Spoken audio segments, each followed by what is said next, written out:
ప్రజలు ఉన్నారు, అలానే పోలీసులు కూడా ఉన్నారు. రాత్రి ఇక్కడ ఎట్లా చూస్తారు? హత్యని తీవ్రంగా ఖండించాలి. అసలు ఈ భయంకరంగా ఈ హత్యని ప్రజల్లో అంటే వైఎస్ఆర్ కాంగ్రెస్ పార్టీ కార్యకర్తలకి ఒక భయాందోళన గురి చేయాలి. ఈ హత్య ద్వారా ఒక మెసేజ్ పంపించాలనే రీతిలో హత్య చేయడం అనేది చాలా దారుణం. నేను ఒకటే అడుగుతున్నాను, పాత కక్షలు అని అడుగుతా ఉన్నారు కదా, వీళ్ళిద్దరి మధ్య గొడవ జరిగి 2 సంవత్సరాలైంది. ఈ 2 సంవత్సరాల నుంచి ఎందుకు ఇతను ఇంతవరకు ఎటువంటి దాడులు చేయలేదండి?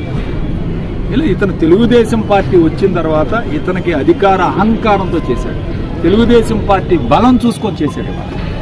ఇది క్లియర్గా అర్థమవుతుంది. తెలుగుదేశం పార్టీలో క్రియాశీల కార్యకర్త ఇతను. చూడండి, ఫోటోలు కూడా చూడండి. ఇతను జీవి ఆంజనేయులు భార్యతోటి, జీవి ఆంజనేయులు గారితో ఈ ఫోటోలు కూడా మీకు చూస్తే అర్థమవుతుంది. తెలుగుదేశం పార్టీ ఈరోజు కావాలని మభ్యపెట్టి ఇతను వైఎస్ఆర్ కాంగ్రెస్ పార్టీ కార్యకర్తగా చూస్తారా? ఇంత దారుణం అండి. ప్లస్ ఎస్పీ గారు మారిన వెంటనే 2 రోజుల్లో వెళుతుంది అని తెలుసుకొని పథకం ప్రకారం రచించి ఇవాళ హత్య చేశారు. ఈ రాష్ట్రంలో ఇప్పటి వరకు కూడా 34 హత్యలు జరిగాయి. ఈ ఒక్క నెల రోజుల్లో దాడులు జరిగాయి. ఇళ్లు కోల్పోయారు. దాదాపు 1600-1700 కుటుంబాలు ఈరోజు ఈ రాష్ట్రాన్ని వదిలిపెట్టి, గ్రామాలు వదిలిపెట్టి వెళ్ళిపోయాయి. వైఎస్ఆర్ కాంగ్రెస్ పార్టీ కార్యకర్తలు, వైఎస్ఆర్ కాంగ్రెస్ ఓటు వేసిన వాళ్ళు ఎంత దారుణంగా ఈరోజు ఈ రాష్ట్రంలో శాంతి పద్ధతులు ఉంటే ఆయన శ్వేతపత్రం రిలీజ్ చేస్తారండి వాళ్ళు చంద్రబాబు నాయుడు. ఎంత దారుణమైన అంశం అండి ఇది. దీని మీద శ్వేతపత్రం. ఈరోజు నేను ఒకటే అడుగుతున్నాను, మీకు చేతనైతే హోమ్ మినిస్టర్ కూడా దమ్ము ధైర్యం ఉంటే బాలికల మీద అత్యాచారాలు జరుగుతున్నాయి. ఈరోజు వైఎస్ఆర్ కాంగ్రెస్ పార్టీ వాళ్ళని చంపటం, దాడులు చేయడం కాదు, ఈ బాలికల మీద అత్యాచారాలను అరికట్టండి మీ చేతనైతే.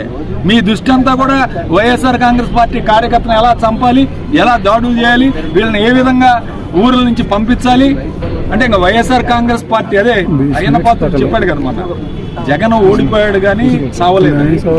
వీళ్ళు చంపేసే పరిస్థితిలో తీసుకొస్తున్నారు, చంపాలని చెప్పి చూస్తున్నారు. ఇవాళ అదే జరుగుతూ ఉంది ఇవాళ రాష్ట్రంలో. దీన్ని వదిలిపెట్టేది ఏం లేదు.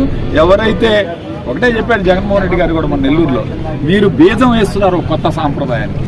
ఈ సాంప్రదాయాన్ని అది రేపు చెట్టు అయింది. అధికారాలు మారినప్పుడు ఇక ఎవరు అడగకూడదు. ఇలాంటివి జరిగినప్పుడు కూడా చాలా దారుణంగా జరుగుతాయి ఇంకా భవిష్యత్తులో. కాబట్టి మీరు అవి గుర్తుపెట్టుకొని ఇప్పటికైనా లోకేష్ రెడ్ బుక్ వల్లనే ఈ అత్యాచారం జరుగుతున్నాయి రాష్ట్రంలో. లోకేష్ మాట్లాడటం వల్ల ఈరోజు అత్యాచారం జరుగుతున్నాయి. ఇంత పెద్ద ఎత్తున ఇంత అరాచకాలు జరుగుతున్నాయి రాష్ట్రంలో. అరికట్టాల్సిన బాధ్యత ఉంది. ఖచ్చితంగా జగన్మోహన్ రెడ్డి గారి దృష్టికి వెళ్ళింది. ఆల్రెడీ అటౌట్ ఆయన బెంగళూరు నుంచి బయలుదేరి ఈ మధ్యాహ్నం చేరుకుంటాడు. మోస్ట్లీ 2-3 రోజుల్లో వినుకొండ కూడా వచ్చే అవకాశం ఉంది. తప్పకుండా ఆయన కూడా వస్తాడు. వచ్చి ఈ కుటుంబాన్ని పరామర్శించి కార్యకర్తలకి అండగా ఉంటామని ఒక సందేశాన్ని ప్రజల్లోకి కార్యకర్తలకు పంపించే కార్యక్రమం కూడా చేస్తారని బలంగా